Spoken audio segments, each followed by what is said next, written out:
Hey guys, welcome back to our channel. नोंथांमोनखौ दिनै जोंनि चेनेलाव आरोबाव खनसे बरायहरनाय थाबाय।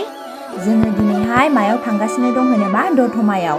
दा जोंना दतमायाव मोनसे प्रग्राम जादोंमोन, ओमफ्राय बेनो जाहैबाय ज्ञानोदय लाइब्रेरिनि 64 फाउन्डेसन डे। दा बेयावनो जोङो थांगासिनो दं। स' नोंथांमोनहा इन्ट्रेस्ट मोनोबा नायलांबानो जाबाय।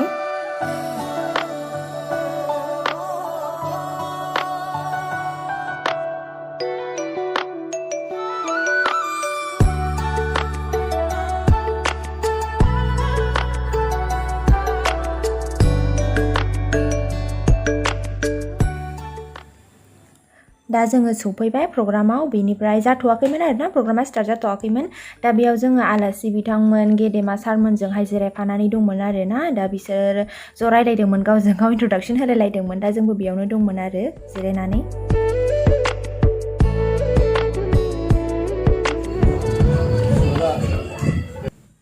दा नै जोंना प्रग्रामा स्टार्ट जाबाय। एबार वेलकाम डान्स खालामनो नागिरदों आरो।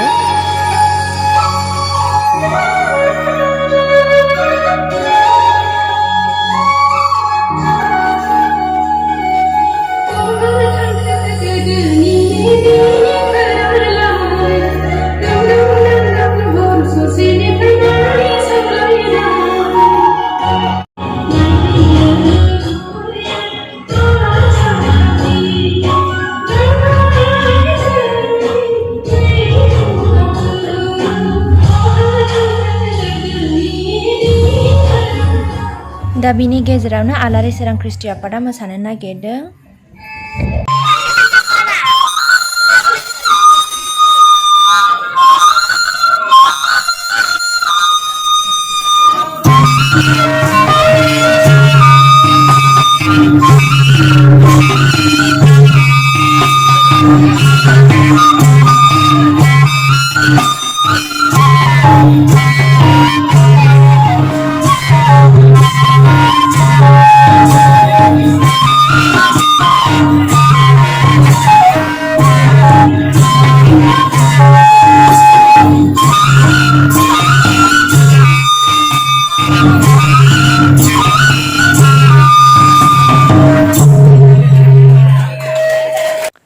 दा नैबे आगैमोनखौ मान बावनायनि खारनानो जाहैबाय बे आगैमोनहानो गावसिनि जायगायाव दामनाय देनायजों लोगोसे गान खननाय आरो मोसानाय बेफोरबायदिखौ फोथांनानै लाखिबोगासिनो दङ। दा बेनि थाखायनो गावसोरो जोबोद गोजोननाय लाखिदों आरो बे आगैमोननिसिम।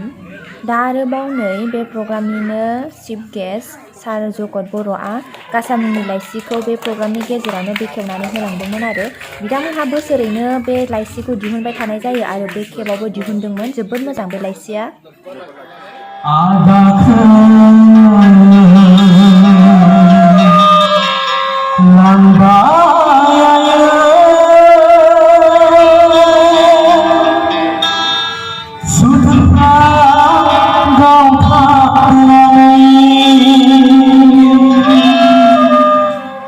दा नै मिटिंखौ बयबो रायजो राजाफ्रा जयैनो नायगासिनो दं। बेनिफ्राय दानिया जाखांफु हारिमु आफाद जायखौ फोजाखां नार्जारिया लाबोदोंमोन, दा मोसानो नागिरदों बिथांमोनहा।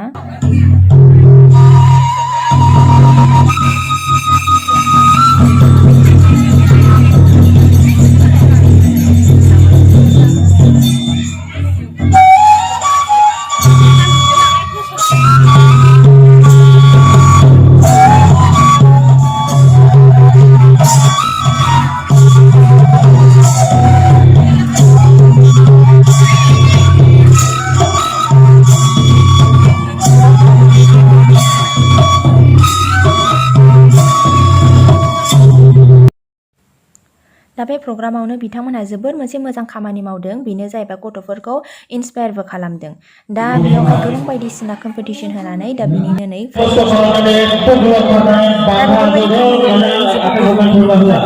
बेफोरबायदिखौ आलदा जायगायाव नुनो मोना, नाथाय बिथांमोननियाव नुनानै जोबोद गोजोननाय मोन्दों। दा बेनो जाहैबाय ज्ञानोदय लाइब्रेरिनि मोनसे नुथाय। बेयाव गोबां आलादा रोखोमनि लेखाफोरखौ जों नुनो मोन्दों। नायगिरि नोंथांमोनहा दा जायनाखि फरायनो मोजां मोनग्रा नोंथांमोनहा थांना फरायहैनो हागोन। लोगोसे बेयावहाय बिसोरो जोबोद मोजां खामानिबो मावदों। बेनो जाहैबाय लेखाजों लोगोसे कालचारखौबो बिसोर फोथांनानै लाखिदों। बिनि थाखाय आङो जोबोद गोसो गोरबोनिफ्राय बिसोरखौ थेंक इउ जासिहरनाय जाहैबाय मोजां मोनदों बेफोरबायदिखौ मिन्थिनानै बिथांमोननि खामानिखौ आरो मिथिबावनो लुगैदोंबा बिथांमोननि फेसबुक पेजाव थांनानै ज्ञानोदय लाइब्रेरि फल' खालामहैबानो जाबाय लाइक खालामबानो जाबाय अब्लानो मिथिनो मोनगोन। दिनैनि बे प्रग्रामाव जोङो जोंनि सार गामिगोरा बे गामिनिनो गोरा ओमफ्राय बिथांखौ जोङो एसे बे प्रग्रामनि सोमोन्दै खोन्थानानै होनो थाखाय खावलायनाय जाबाय। सारा एसे खोन्थाना होदो बे प्रग्रामा। आदसा जोंनि दतमा ज्ञानोदय लाइब्रेरिया 1957 मायथाइनि 10 सेप्तेम्बराव माने गायसनजादोंमोन।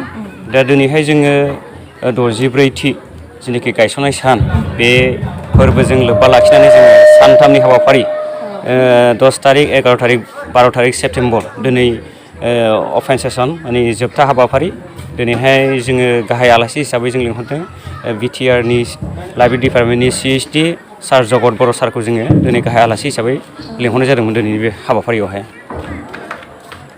बिनिफ्राय दा बे प्रग्रामनि गेजेरजों मा फोरमायनो सानदों सारा एसे फोरमायनानै होदो। दिनैनि बे प्रग्रामनि गेजेरजों जोङो जोंनि सिन्था धारनाया ओरैबायदि माने जोङो बे जाखांफुनाय गथ'फोर जेरेखम खन्नाय मोसानाय खेला धुला बेफोरावहाय जोंनि लाइमोन गथ'फोरखौ जोङो साग्रिद खालामनो थाखाय दिनै जोङो बे हाबाफारिखौ जोङो बोसोरफ्रोमबो लाबाय थानाय जायो। दा बे खेबबेसे खालामनाय जाखो? बुंनो थाङोब्ला 2007 मायथाइयाव जों गल्डेन जुबलि खुंनाय जादोंमोन। बिनि सिगाङावहाय माखासे उसुबिदानि थाखाय खुंनाय जायाखैमोन। 2007निफ्राय जोङो रानिं दिनैसिम माने बे हाबाफारिखौ लाबोबाय थानाय जादों गल्डेन जुबलि खुंनायनि। मोजां खामानि मावदों आरोना। दा माने बे प्रग्रामनि गेजेरजों दानि गथ'फोरखौ इन्सपायारबो खालामनाय जायो बान्थाबो होनाय जायो आरोना। दा बेयावहाय गथ'फ्रा गोदोनिफ्रायनो माबायदि सोलायबोदों बेखौ एसे खोन्थानानै होदो गामियावहाय। जोङो माने जों नुनो मोनदों जोंनि मेगनजों बेफोरबायदि प्रग्राम खुंनायनि गेजेरजों जोङो जोंनि माखासे लाइमोनफोरा जे गाज्रि हाबाफारियाव गाज्रियाव जेनाखि थांनाय नोंथांमोना मिथिगौ आजिखालि माने ड्राग्स जानाय बे सोलिगासिनो दङ। दा बेफोरखौ जों माबोरै हमथानो हागोन दिनै जोङो गथ'फोरखौ आरो मोनसे खोथाखौ आं बुंनो थांनो लुबैबावदों जे गथ'फोरा दिनैहाय माने मबाइल नायनानै मबाइलनि गेम गेलेनानै सानसे टाइमखौ खाथायो आरोखि। नाथाय जोंनि बे दतमा ज्ञानोदय लाइब्रेरियाव फैनाय लोगो लोगो जोङो मबाइलखौ जों बाहायहोआ। जोङो खेला धुला खन्थाइ लिरनाय सल' लिरनाय बिदिजों एंगेज खालामनानै दोनो आरोखि गथ'फोरखौ। दा बेफोरनि गेजेरजों जोङो जोंनि गथ'फोरखौ गुस्लायबोनाय जों नुबोदों आरोखि जोङो। जोबोद रोजा रोजा साबायखर बावबाय सारनिसिम जोंनिसिम दसे समाय होनायनि थाखाय गोजोननाय थाबाय। दा नै आब'आ उन्दैफोरजों एसे रायज्लायगासिनो आङो बेखौनो आरो दसे खेबखुमाबाय आरो बिसोरखौ इन्ट्रेस्ट मोननानै बिराद इन्ट्रेस्टिं खोथा रायज्लायगासिनो दंमोन आरो ना। आं बाराद्राय खोनायाखै जायखिया माखासेखौ खोनाबाय आरो।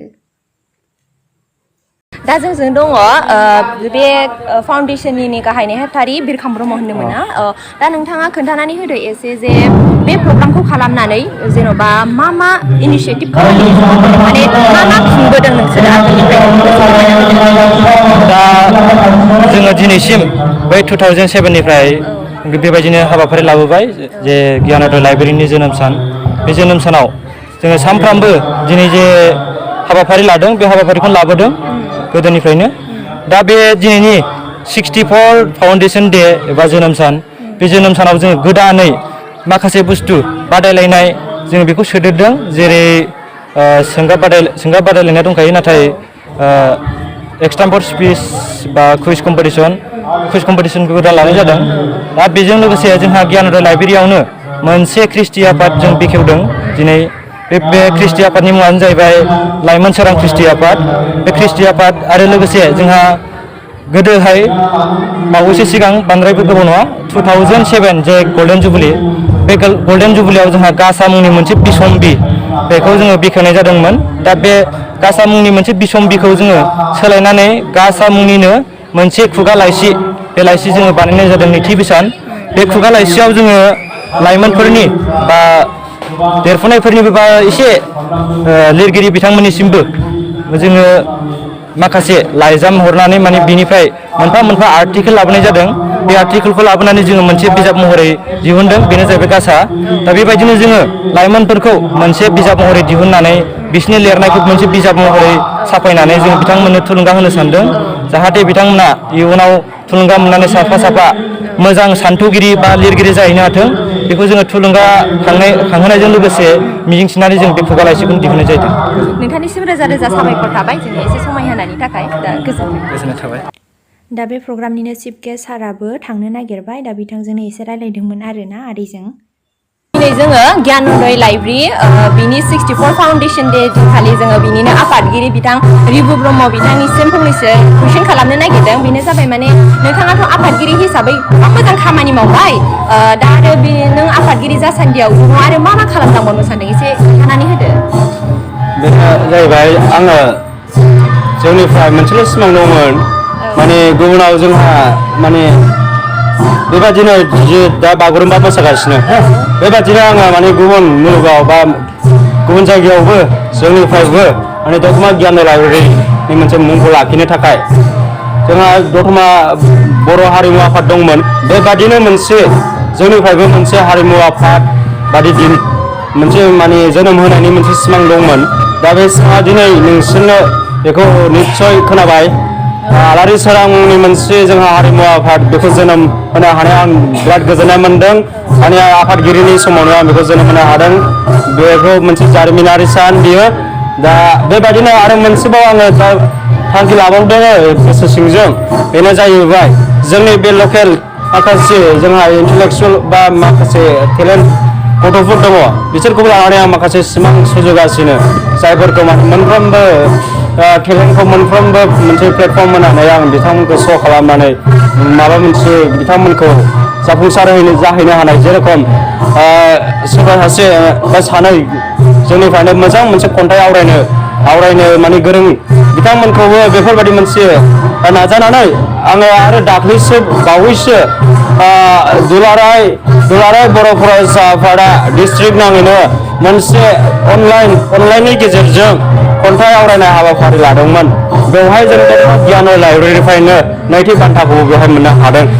आरो दा बेबादिनो आरो मोनसेबाव थांखि लाखाबावदोंमोन बेनो जाहैबाय जोंनि दतमा गियान लाइब्रेरिनिफ्रायबो मोनसे कुइज एक्सपार्ट टीम बेखौबो आङो बेनिफ्राय खालामबावनो सानदोंमोन।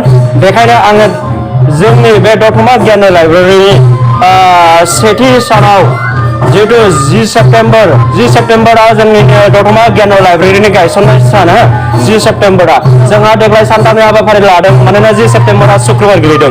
शुक्रबार शनिबार रबिबार आरो शुक्रबारा माने एसे गथ'साफ्रा जा स्कुल दङमोन बेखायनो बेवहाय गोबां हाबाफारि लायोबा जोंहा आख' फिख' जायो माखासे माने गथ'साफोरा माखासे हाबाफारिखौ गेलेनो मोना बा बादायनो मोना बेवहाय जोंहा माखासे गोबां कमप्लेन फैनो हागौ आरो गथ'साफोरा आफस'स जानो हागौ।